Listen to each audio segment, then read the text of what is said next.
Hello, all you lovebirds. Welcome to the Day of Love, also known as Valentine's Day, also known as the Day of Friendship and Relationships, and just people you care about. Doesn't have to be romantic love, it could also be platonic love. Who knows? It's up to you. It's a love day. It's a day for love, okay? And to celebrate today, I'm doing a love game. I mean, yeah, it's a love game. Welcome to Monster Prom, where we're going to get a date to the prom. I've played this game a couple times. My sister has it, and I decided to get it as well because she played it a lot, and she was like, this is great. And I saw her play it, and I was like, that is great. So now I have it. And you also get to discover how great it is. So hooray! I mean, I guess let's start. The day of love, bro. Oh my god, you can have with more players? That's so cute. Well, I'm alone, playing alone, so. First term or second term?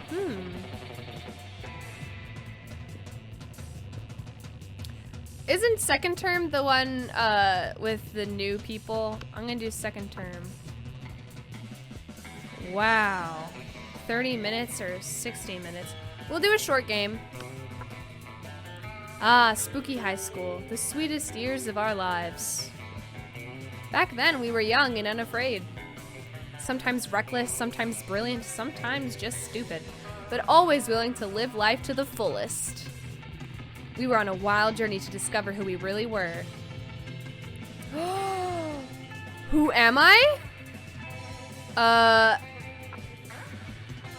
Yes, I would kill to be this hot. Get it? Who are you, really? Ooh, custom name. Who should I be? I mean, I'll just go with classic. Full caps. Cast sanity. Will it fit it? It will, wow. And my pronouns is she, correct? Let's do this! And we had yet to experience its ultimate challenge, the Monster Prom. I remember it clearly. 3 weeks were left, and as we fantasized about our dream prom dates, we were all scrambling to catch the attention of one of our 8 most charismatic classmates. Scott Howell, 21. A werewolf athlete who compensated for his rather small brain with a stupidly huge heart. Aw. So a himbo. Miranda Vanderbilt, 19. A sweet mermaid princess who was as cute as she was genocidal. Wow. Polly Geist, 22, question mark? A party ghost with an insatiable hunger for all the wrong things. Damon LaVey, 21. A fearless demon with a taste for destruction and a love of fire. Liam DeLeoncourt, 4XX. A hipster vampire whose standoffish demeanor hid that he was truly a lovable dork. Zoe. An eldritch... Oh, okay, so she has no age. An eldritch cutie who went from endless deity of the dark realms to ultimate fangirl. Calculester Hewlett Packard, version 1.0, a library computer who had become a sentient robot ready to experience life to its fullest. Wow, he was a library computer. And Vera Oberlin, 23, a mean self-made Gorgon with a merciless sense of business. It was clear, it had to be one of them. But who?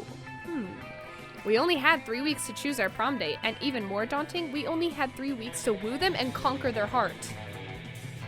But as I already said, we were young and unafraid, and we were ready to start. Welcome to Monster Prom's stupidest pop quiz ever. All minds are rotten, but they are rotten in so many different ways. Worry no more, we're now using our PhD in bullshit to diagnose which kind of deviant sicko you are.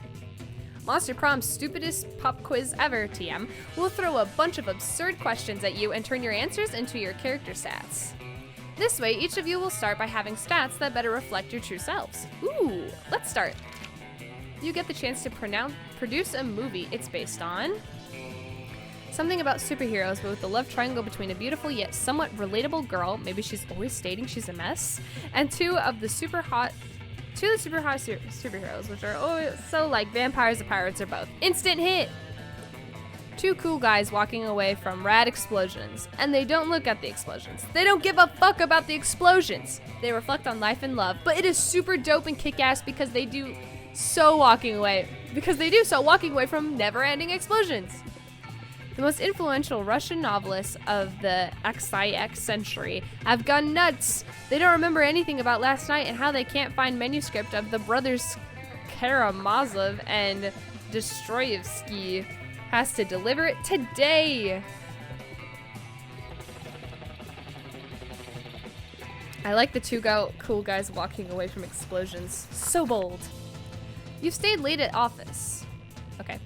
There are 5 people left, and suddenly they start to get naked for no good reason. What do? Be nice and bring them a snack. And by that you mean getting naked too, because you're a snack. Propose to play the not-so-well-known version of an all-time favorite, Sexy Cluedo. Engage in casual conversation. You can finally overcome your social awkwardness by imagining all of them naked. I'm a snack. So charming. You find your zodiac sign to be inaccurate. Design your own personal zodiac sign. The zodiac sign is inaccurate. I'm a Virgo, but I'm nothing like a Virgo. So I relate to this. Let's see, the happy-go-lucky ecstasy pill. The now canon lovers. The cute pup. The randomly arranged set of stars. The regal 1%. The ambiguous iguana. I'm gonna go with the happy-go-lucky ecstasy pill. What criteria would you use to name your children? Something simple and friendly, like Bobby or Mary. My name plus 11. The second. Oh, excuse me, not plus 11. I will research for a name that is pun-proof and joke-proof. No one will pick on them. Child plus current version based on birth order. The name of my favorite ship, like Galovich, Dare, or Narefield. A non-heteronormative name to give them freedom to define themselves of their own terms. I'm going to say this one. Vampire Man. Let's do this indeed. Okay, so I can go somewhere. Let's see. Auditorium, class, library, outdoors, gym, or bathroom. I'm going to start with the outdoors. Bruh. That day during recess, you start a half-hour rave that goes full crazy. You have no idea how it escalates so much, but at one point there are like 300 people. Someone summons demons from a nightmare dimension. The consequences might distort the fabric of reality itself, but who cares? It's a rad party. You gain +2 fun. Later that night, you head out to the club with Polly and Liam. Using your fake IDs, also known as Polly's boobs, you have no problem getting in the door. The real trouble begins when you get to the bar, and Polly starts teasing Liam. I'm telling you, boy, you've got no game. And I'm telling you that I reject the ludic sexual paragram underlying your assertion. All I'm saying is that if you're really as cool as you act all the time, you should have no problem getting digits from that gender intermediate locust swarm down at the end of the bar. Well, of course I could, if I wanted to, but you see, the key to my allure is that I don't want anything. Aw, he's blushing. Sounds to you like Liam's just scared. You decide to go over there and show them both how it's done by coating yourself in insect pheromones. Don't go after people, make them go after you. Dancing so hard that you also separate into a cloud of locusts. This one. Okay, you dance until your body is a swarm of locusts. This is no problem for you. While you're busy being one of the plagues of Egypt on the dance floor, though, Polly floats up to you, sheepishly. Got a message for you from the locust swarm at the end of the bar. It says it's not really into other sentient swarms. That's kind of why it came to a non-swarm bar in the first place. Yeah, and if I can just add to that, you're trying way too hard. Oh, excuse me! If Liam thinks you're trying hard now, wait until you have to convince your body to stop being a swarm of insects later. You lose -2 smarts and -1 fun. Damn it, wrong choice! I thought it was like crazy, so I thought that Polly would like it because it's crazy and she likes crazy shit.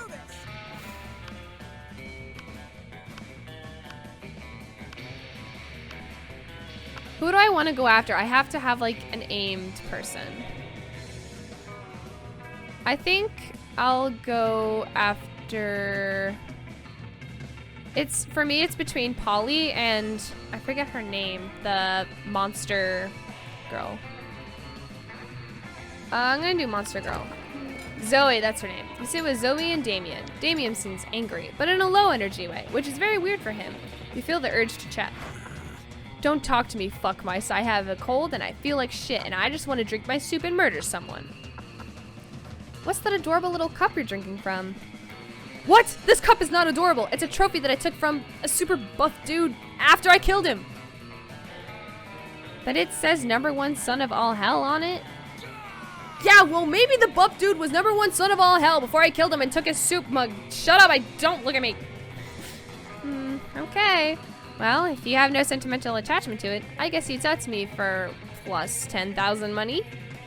Yeah, right, like you have that much money. Dude, I was an Eldritch deity devouring souls for centuries. You think I never took their swag along the way? Give me the cup. No, it's my #1 son of all hell mug, and you can't have it. Get away from it. You're your tentacles in your mouth and your invasive questions. Why? Why? Why should I get away? Why? They could go on like this. They could go on like this all lunch. But maybe if you jump in, you can curry favor with one of them. Ooh.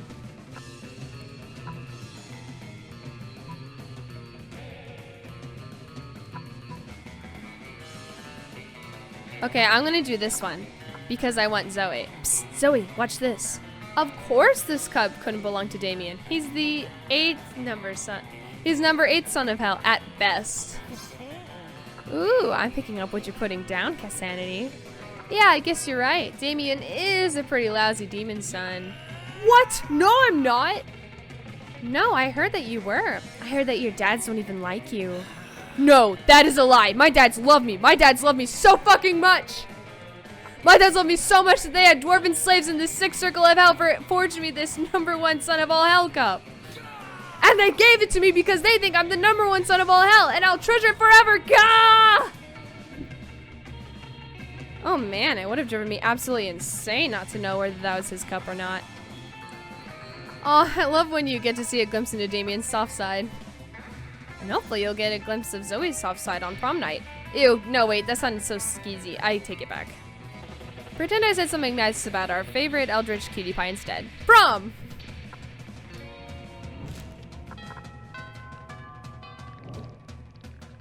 Let's do this.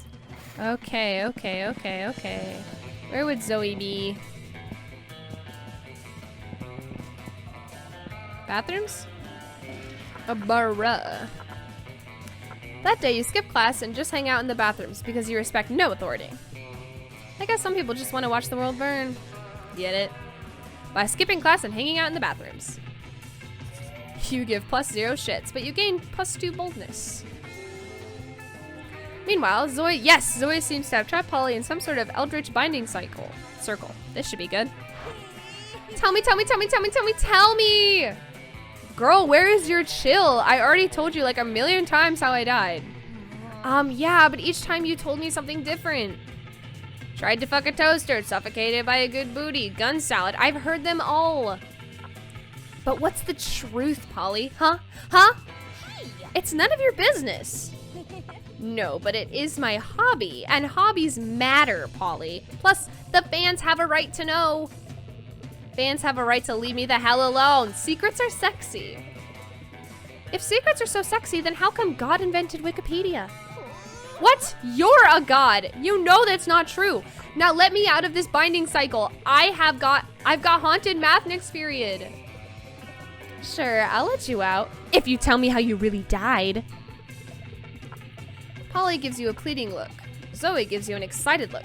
As usual, it's up to you to figure out who to help.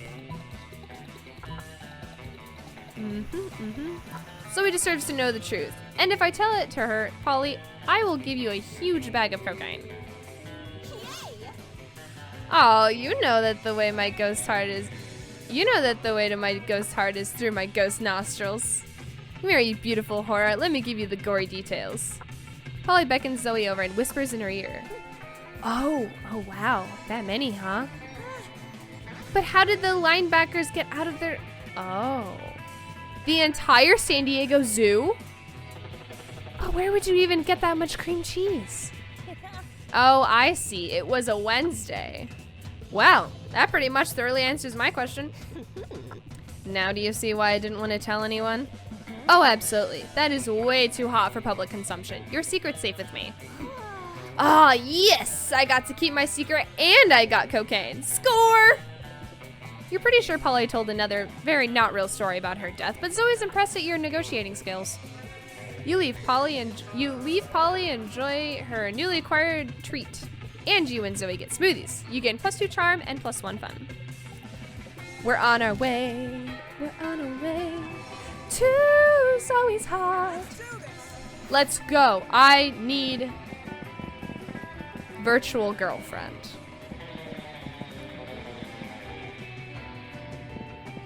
Let's see, where she be? Outdoors, mayhaps? That day during recess, is a sort of half-hour rave that goes full crazy. At one point, Juan, the small magical Latino cat, slips on a banana peel. You start laughing at him. He asks you to stop, but you don't. You laugh so hard at him that you somehow steal +2 fun from him. Hooray! Yes! Oh! Hey, Cassandra, I didn't expect to see you here. Don't you love how at Spooky High we have so many friends and you never know who's going to show up to... Here, this is the plan for today, girls. Ah! It's the coven! Joy, hope, and faith! That's fun. You know our names? Of course! It's so cool to see you guys! Say the thing! Say the thing! What thing? The thing! The thing! You know, the thing! Say it! Say it! Say the thing! We are here to save the world! Ah! So great. Remember when I was trapped in a totem? Remember that? And you guys were all, don't you understand what you brought from that shop? Your totem is the god, ruler of the dark realms, an ancient of destruction. We must dispose of the totem before the world suffers. Yeah, sorry about that. No, are you kidding? That was awesome. And then someone stepped in and succeeded or failed at something. I don't really remember. I've lived through so many events and things in my life. It's hard to keep them straight. But the point is, it's all fine now. Now we're on the same team and I'm totally ready to join the coven. Whoa, whoa, whoa. Don't get us wrong. It's nice for someone to appreciate how hard we work to keep the world safe instead of trying to belittle and or sabotage us, but you can't just... Well, well, well, look who it is. We meet again. Eee! Dimitri! Oh my god, my ears are bleeding. Who are you? What are you? Why are you? Oh my gosh, I'm a totem. I mean, I was a totem. I was a high school girl. No, I am a high school girl. Sorry, oh gosh. So listen, I know most people are all about the Dimitri life where they assume that the reason you often turn to the good side before bad again is because of your deep forbidden love for Joy. Never! Joy means nothing to me. I feel nothing for her. I feel nothing, ever, at all. A beautiful, manly tear trickles down Dimitri's face as he stares into the distance. Right, yeah, totally. But I've always been rooting for Homitri, as in you getting together with Hope. Like Homitri from my fanfic, where you're forced to work in a brothel. I'm here for one reason and one reason only. To take from the coven their cursed bloodstone. I take no pleasure from seeing their smiling faces, and I take no sorrow in seeing their corpses. Ugh, fine. Okay, coven. How are we gonna defeat them? You're not in the coven, Zoe! But at that point, everything around Dimitri has caught fire somehow, and the deadly glow lights up his dark but very sexy smile. Time to find a way to get out of this whilst getting Zoe into the coven. Let's join the coven by being like the coven. We must defeat Dimitri in the classic way, yelling cliché but powerful heroic one-liners. We should all lick Dimitri's abs because of reasons. Which one's more likely to get you in the coven?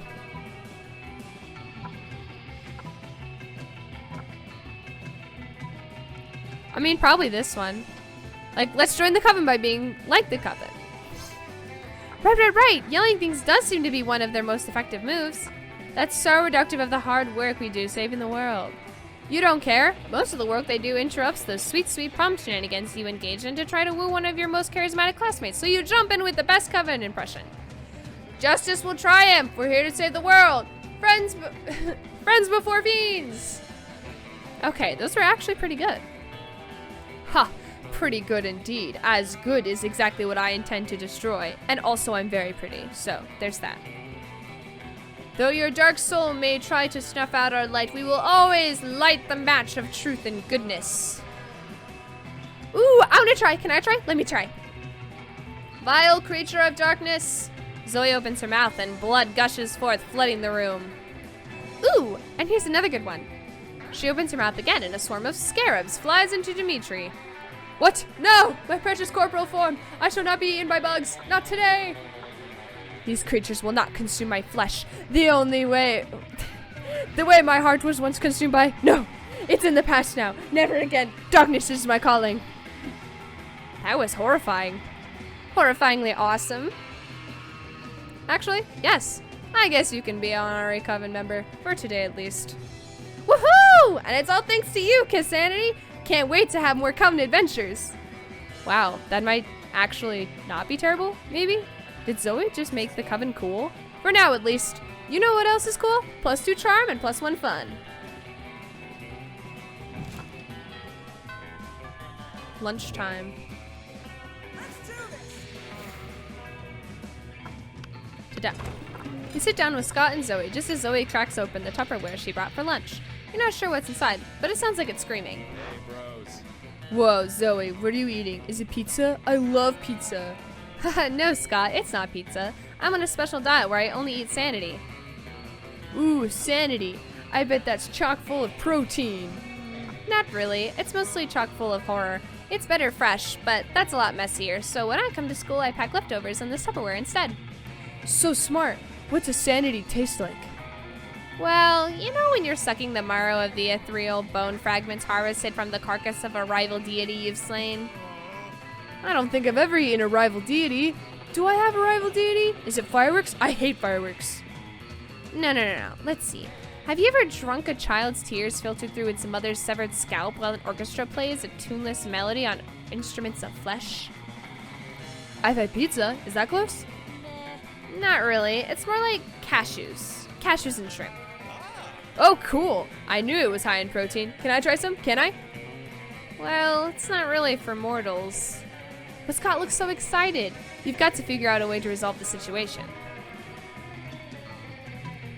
Scott, Sanity is extremely high in cholesterol. Why don't you just eat some cashews and shrimp smothered in this malignant insanity hot sauce I bought? Oh no, cholesterol! The original C word! Also, eating Sanity would cause your brain to invert, mutilating it like thumbless chimpanzee angrily peeling an orange. That sounds sort of bad too, but I'm really worried about are my arteries. Cashew me, bro.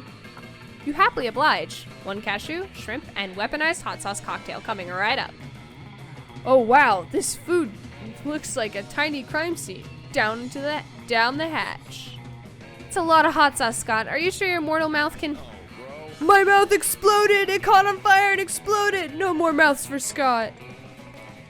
No, Scott, I can still see your mouth. But I can't see my mouth! And whose mouth is it supposed to be? Mine! So if I can't see it, it's not real. Oh, okay, dude. Sorry, can't talk. My mouth exploded, so I don't have a mouth anymore. Scott sits quietly for the rest of the lunch period, growing progressively redder and sweater while you enjoy a nice time with Zoe. Nice.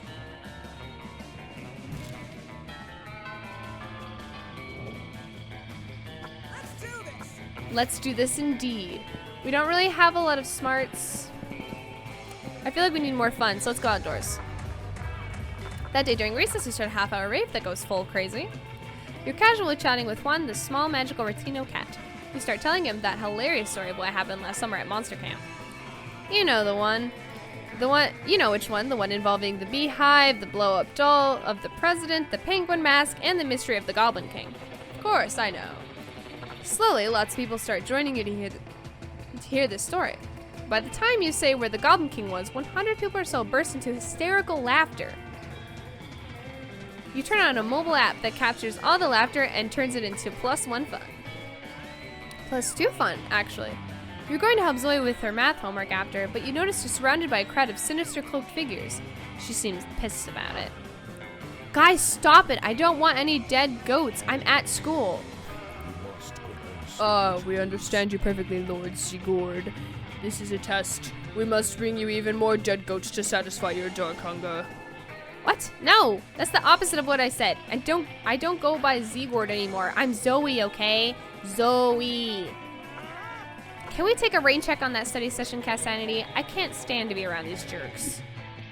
Zoe brushes past you on her way out. The cultists stare at you with unconcealed awe. Well, okay, it's concealed by their terrifying masks, but still. Sigurd addressed you by name, and you did not go mad with pleasure. It addressed you almost as if you were an equal. It passed within inches of your frail mortal flame, and what's more, it mentioned rain. Could it be that it was referring to the fabled storm of cerebrospinal fluid, which will one day come to quench all sanity?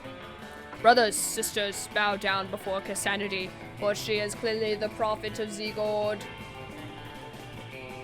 Please, O prophet, guide our worship, for we have noticed of late that our Lord appears dissatisfied with our sacrifices. The blood of many goats once pleased Sigurd, and yet now we do not understand what has changed. That's pretty obvious. Perhaps, given your special relationship with our incomprehensible master, you could suggest a new sort of sacrifice that would please it. Ah, fuck it. You've got nothing better to do. You decide to be a prophet for a day. You tell them that they should really be sacrificing. It's important that we learn from your mistakes, so sacrifice another goat. But right, we're sorry on the side. Sacrifice your own harmful prejudices. Of course, our own harmful prejudices. Where in the body are those located again? You tried to explain that you were being metaphorical, but they're too busy discussing amongst themselves.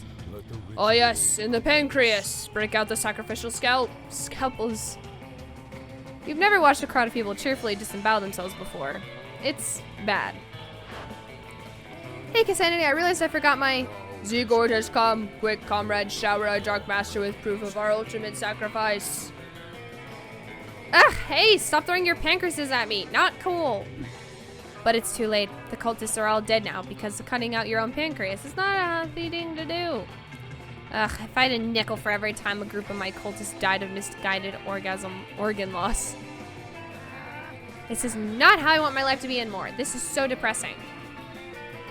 I'm gonna go stare into the void until it starts staring back. Fuck. Who's gonna clean up all the dead bodies? What? -2 boldness and -1 fun? But she didn't want any more goats. Let's do this.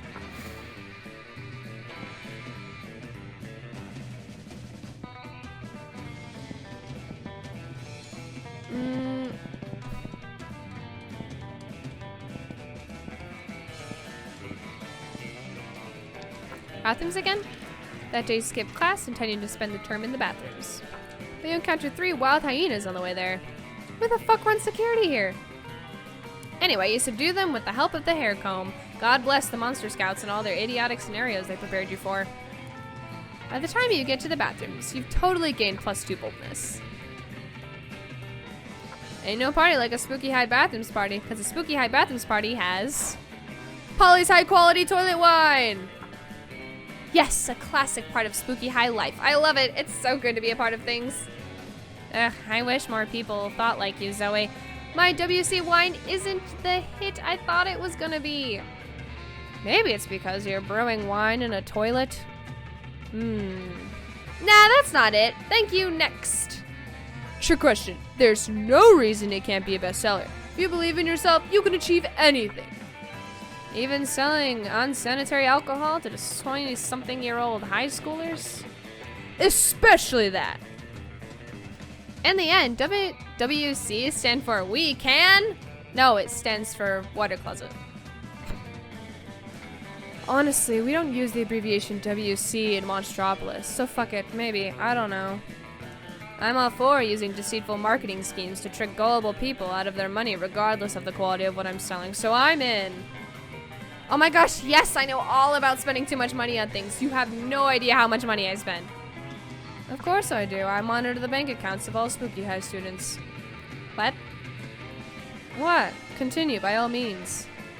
Okay, anyway, whenever I buy things for exorbitant prices, it's because I'm incredibly invested in the people or characters associated with it. Dude, same. Like paying $3,500 for a custom figurine of my human Sona from the game Human Prom. Wow. That's it! We need to create a mascot for my WC wine. We could get everyone emotionally invested in spending those monster dollars!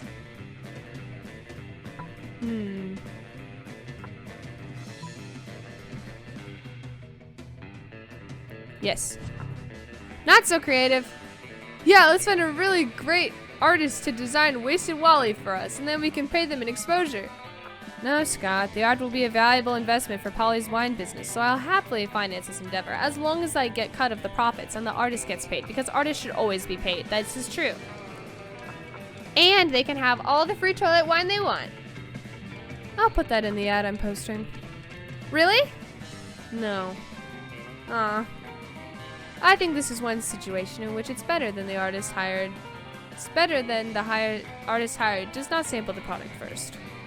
You hire your classmate Vincent Viperfish, a monstrous half-snake, half-barracuda, to do the art. His art is amazing, which is really impressive considering that neither his viper lineage nor his fish lineage gave him hands, but you know better than to ask logic questions at Spooky High. Before long, Vincent Viperfish's masterpiece is complete, and gorgeous life has been breathed into the walrus. God, I cannot speak today. Polly's wine is flying off the proverbial shelves and in literal toilets, and it seems like all will be well. What's this? Vera, you're suing me?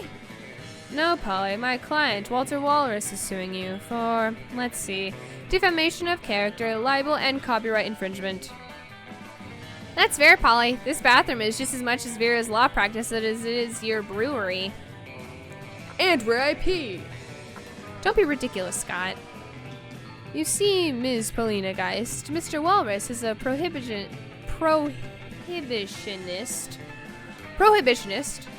who is against any alcohol, especially that which is brewed in a toilet. A character so close to his own name and appearance soils his good image as a staunch anti-alcohol advocate. God damn it! What are the odds that a guy named Walter Walrus attends Spooky High? Did you know this when you suggested it, Cassanity?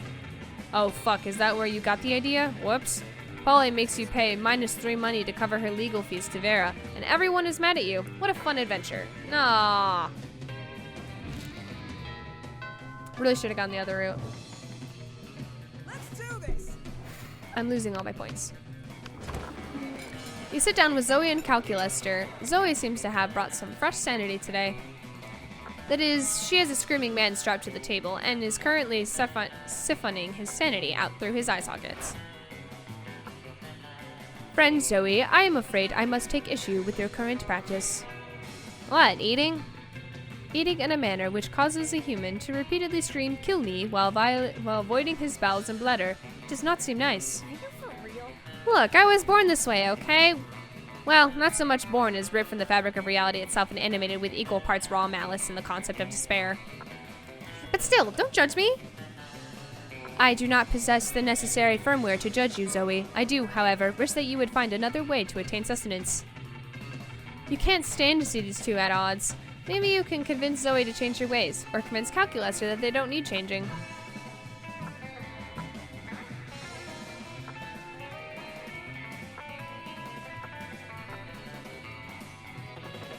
Yes. Status skeptical. Please list 5 things worse to devour from this man than his sanity. Oh, that's easy. Deep-seated insecurities is one. Poop is another. The crippling fear of death present in all mortals. And worst of all, opinions. Are his opinions really that bad? Well, he's a prominent user on Reddit. Understood. Analysis complete. Sanity is an acceptable food substitute compared to several things that are worse. Nice! It's like I always say, when life gives you lemons, compare those lemons to the all-consuming void. The void is way worse than a couple of lemons. You couldn't agree more, mostly because you're interested in smooching Zoe, but still. One more day and then prom. I'm so excited. Let's do this. Let's. Go, go, go. Let's see. Should we go to class like once? Just so we can... Well, my fun is at 7. This is unacceptable. My fun needs to go up more. That day during recess, you start a half-hour rave that goes full crazy. You're talking to Juan, the small, magical Latino cat, when he tells you that you won't ever be as fun as Bob, the scary clown. What? You accept the challenge. You go straight to Bob, stab him several times, open his bleeding chest, and eat some of his guts in order to consume his fun. Really? Do you think that's how this works? Well, it is. You gain +2 fun from poor Bob. Yes! I love this picture here. Zoe bounds up to you with even more of a pep in her betentacled step than usual. Hi, Cassanity. Aren't you so excited about the con coming up? Con. Oh my god, yes. I know what you're thinking. Which con? Con. The Condiments Convention? Con. The Con Artist Convention. Nope. It's Con, the convention for Ultimate fans. And I thought maybe we could be Ultimate fans together. So I guess what I'm trying to say is, and sorry if this is too soon to ask this, I mean it's hard to determine the relative appropriateness of brief intervals of time when you've been around in various forms from millennia. Would you want to do a couple cosplay with me? I mean, if you can think of a good enough pairing. Hell yeah, you would. And you know the most perfect couple cosplay pairing ever. You suggest? Naruto and Garfield? The neoliberal system and the unbearable feeling of void that no material good can fulfill.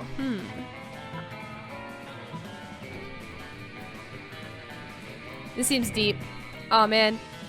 That's super smart. That's smarter than Garfield and Naruto. I don't really ship it, honestly. But you ship Naruto and Garfield. I'm more into the unbearable feeling of void that no material good can fulfill and the slow realization that capitalism is a prison sucking off the best years of our lives. Bro, same. Why didn't I suggest that one? Or the neoliberal system and the unavoidable classism that grows from a lack of social regulations.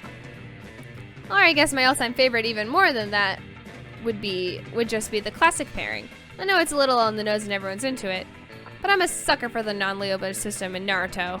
Oh, so I couldn't even say like Garfield Naruto. In fact, I think Larry the Lich is going to con as Naruto. I'm going to see if he needs the neoliberal system to go with. What? What? Larry the Lich? Then why are you losing potential prom dates to Larry the fucking Lich? In addition to all your dignity, this embarrassment costs you -2 charm and -1 fun. That was the worst decision I've made in my entire life. I'm actually upset at this. Yes, please. I know I messed up last second, but please. You finally pluck up your courage and ask your beloved to go to the monster prom with you. Oh, honey, I'd love to. But the thing is, you know, Zoe Fusky said it doesn't add up to any funny or cool ship names. And everyone knows that the first rule of choosing a date. So not this time, okay? Call me if you by any chance when I change your name in the future, though. Oh. Who needs prom? You focused on your career goal of becoming a renowned surgeon. You studied hard and passed all the tests. Unfortunately, no hospital wanted to hire you because it turns out that going to prom with a cool date is an essential requirement on a surgeon's resume. And so you never got a job, and in the end you became homeless. Don't even dare to think that monster prom isn't important.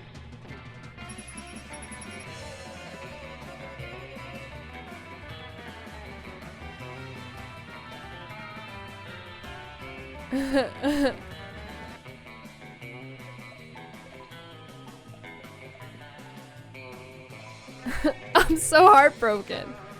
Those 3 weeks were maybe the most epic and absurd weeks of our lives. After the monster prom, we kept on living our lives, falling in love, battling for friendship, and learning about who we were and who we wanted to be. And you know what? Like it always does, life happened, and it was wonderful. Zoe dedicated the next several years to writing her most ambitious fanfic ever. It focused on the struggles of Shaggy, containing and controlling his limitless power. Dude, we would have totally hit it off if she saw my channel. It delved into the psychological nuances of the Mystery Gang, while also including crossovers with Akira Flubber and The Unbearable Lightness of Being. It was said to mix Tolstoy's mastery of prose and the juiciness of a very juicy Big Mac. It ended up entering the Western literacy canon. Wow. Calculester went to the Robo University and majored in mecha robotics. He's now 250 feet tall and fights against weird giant creatures protecting Tokyo 3. Miranda used her vast knowledge of serfs to get a job handpicking the best serfs for other people. Unsurprisingly, she ended up leaving her serfs to do the work. For those 3 weeks, the Monster Prom seemed larger than life, and then it was gone, just like that. The battle for Monster Prom might have ended then, but there was plenty of battles left in that war called youth. But once again, we were young and unafraid, and we were ready to start. Wow. You know, if you're like me and didn't get your favorite date or prom, I want you to know that it's okay. And you don't always get your chosen one. But that's okay because it leaves you open to other possibilities. And that's how life is. I think, doesn't Jacksepticeye play Calculester in this game? I just want to see his name. Sean McLaughlin. All these pictures are so cute. Yeah, there it is. It says Jacksepticeye though. Brizzy? Really? Well, I mean, I failed. But, season of love. Alright, well, I mean, like, comment, subscribe. That's all I can say. That's it. That's it. Bye.